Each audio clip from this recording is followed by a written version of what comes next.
Selamat pagi, shalom kekasih Tuhan. Renungan singkat firman Tuhan pada pagi hari ini yaitu setiap bayi yang barusan dilahirkan memerlukan harus dibalut dengan kain lampin. Puji Tuhan. Injil Lukas 2 ayat yang ke-7 sebagai berikut. Dan Maria, melahirkan seorang anak laki-laki, anaknya yang sulung, lalu dibungkusnya dengan lampin dan dibaringkannya di dalam palungan karena tidak ada tempat bagi mereka di rumah penginapan. Demikianlah yang dilakukan Maria sebagai ibu kepada Yesus Kristus yang barusan dilahirkan sebagai bayi. Maria membalut dengan kain lampin agar supaya hangat dan bisa tenang, bisa tidur dengan nyaman, dengan tenang, memerlukan balutan kain lampin. Puji Tuhan, kita juga menghadapi orang-orang Kristen yang masih bayi secara rohani. Kita membaca 1 Korintus pasal 3 ayat yang ke-1 sampai dengan ayat yang ke-4 sebagai berikut. Dan aku, saudara-saudara, pada waktu itu tidak dapat berbicara dengan kamu seperti dengan manusia rohani, tetapi hanya dengan manusia duniawi yang belum dewasa dalam Kristus. Ya, manusia duniawi dalam Alkitab bahasa Yunaninya yaitu anthropos sarkikos, artinya manusia daging. Ya.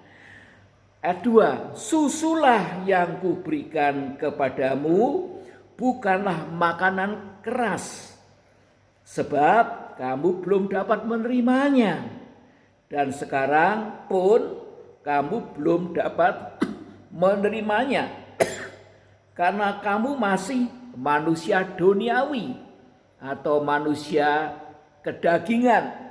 Sebab jika di antara kamu ada iri hati dan perselisihan, bukankah hal itu menunjukkan bahwa kamu manusia duniawi atau manusia kedagingan, dan bahwa kamu hidup secara manusiawi, secara kedagingan? Karena jika yang seorang berkata, aku dari golongan Paulus, dan yang lain berkata, aku dari golongan Apolos, bukankah hal itu menunjukkan bahwa kamu manusia duniawi atau manusia kedagingan yang bukan rohani? Inilah keadaan jemaat di Korintus. Jemaat yang mengalami lawatan Roh Kudus luar biasa. 9 karunia Roh Kudus menjadi nyata di jemaat di kota Korintus. Puji Tuhan. Tetapi banyak jemaat yang masih hidup dalam kedagingan. Mereka sudah dibaptiskan air, sudah dilahirkan baru, bahkan dibaptiskan dengan Roh Kudus, dengan tanda berbahasa roh. Namun mereka belum menang atas kedagingannya, dan belum bisa menerima makanan yang keras, makanan rohani yang keras. Rasul Paulus tadi mengatakan, aku masih memberikan susu kepadamu. Mereka dikatakan manusia yang kedagingan walaupun mungkin berdoa dalam bahasa roh, tetapi mereka belum menang atas daging. Orang yang berbahasa roh itu tidak menunjukkan bahwa dia sudah dewasa. Justru kita dibaptiskan dengan Roh Kudus, kita berdoa dalam bahasa roh, supaya kita bisa dipimpin oleh Roh Kudus, supaya kita bisa hidup dalam roh. Dan itu perlu pengajaran. Pada waktu itu belum ada kitab perjanjian baru seperti yang kita miliki.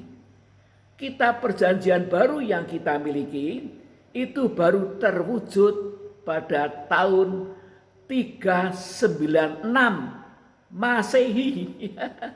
Pada tahun 396 Masehi. Pada waktu itu belum terbentuk kitab perjanjian baru seperti yang kita miliki sekarang ini. Ya, kita bisa memaklumi sebab tidak mudah mengajarkan firman Tuhan kepada jemaat, apalagi belum punya kitab suci perjanjian baru. Pegangan mereka adalah kitab suci perjanjian lama yang harus dijabarkan secara rohani oleh Apolos, oleh Paulus, ya, oleh para rasul yang lain dan murid-murid Tuhan yang lain. Puji Tuhan. Jadi masih timbul iri hati, kecemburuan, berpihak-pihakan, ya. Aku pihaknya Apolos, yang lain mengatakan aku pihaknya Paulus. Itu menunjukkan mereka masih kedagingan, ya. Masih bayi rohani. Nah, untuk menghadapi bayi rohani ini, kita tidak boleh ikut-ikut jadi bayi. Kalau mereka tersinggung, emosi, marah, mengata-ngatai yang tidak baik, kita kemudian ikut emosi, ikut marah. Kita ikut jadi bayi-bayi rohani. Nah, kita harus hadapi dengan balutan kain lampin. Apa kain lampin secara rohani? Kain lampin secara rohani yaitu kasih agape. Kita harus membalut mereka menghadapi dengan kasih agape, supaya jiwa-jiwa yang masih kedagingan ini bisa tenang. Kalau caci maki dibalas dengan caci maki, maka akan menjadi makin meruncing dan jemaat akan dicemarkan. Ya, jadi kita harus menghadapinya dengan kasih agape. Kasih itu panjang sabar. Kasih itu mudah mengampuni. Kasih itu tidak membalas kejahatan dengan kejahatan, tapi membalas kejahatan dengan kebaikan. Kalau dihadapi dengan kasih agape, maka jemaat akan menjadi tenang, tidak kacau terus. Ya, sebab itu kita yang sudah lebih dewasa rohani, kita harus dipenuhkan dengan Roh Kudus senantiasa dan bertekun dalam pengajaran para rasul, pengajaran Kristus yang benar, dan haleluya, ada buah Roh Kudus dalam hidup kita. Dan buah Roh Kudus itu antara lain yaitu kasih agape. Kasih agape diperlukan untuk menjadi kain lampin membalut anak-anak Tuhan, saudara-saudara kita yang masih bayi secara rohani. Jika demikian, jemaat akan menjadi tenang dan anak-anak rohani yang masih bayi rohani bisa terus bertumbuh menjadi sehat dan menjadi makin dewasa rohani. Sekian renungan singkat firman Allah pada pagi hari ini. Mari kita berdoa.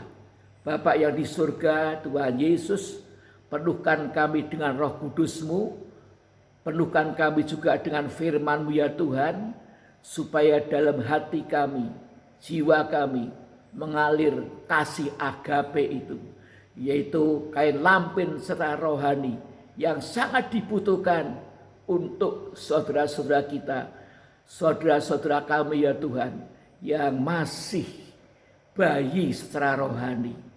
Tuhan, berikan kepada kami kasih-Mu itu, hati yang panjang sabar, hati yang mudah mengampuni, dan tidak membalas kejahatan dengan kejahatan, tapi membalas dengan kebaikan. Haleluya. Terima kasih Tuhan, terima kasih juga dalam keluarga kami. Mungkin masih ada yang bayi-bayi rohani, yang masih mudah tersinggung, mudah emosional.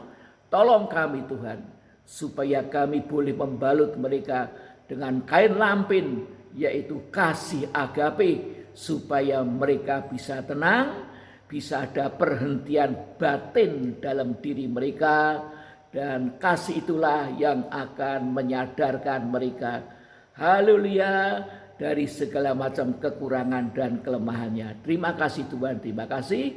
Dalam nama Tuhan Yesus hamba berdoa dan mengucapkan syukur, haleluya, amin. Terima kasih untuk perhatian Bapak Ibu Saudara sekalian. Tuhan Yesus memberkati.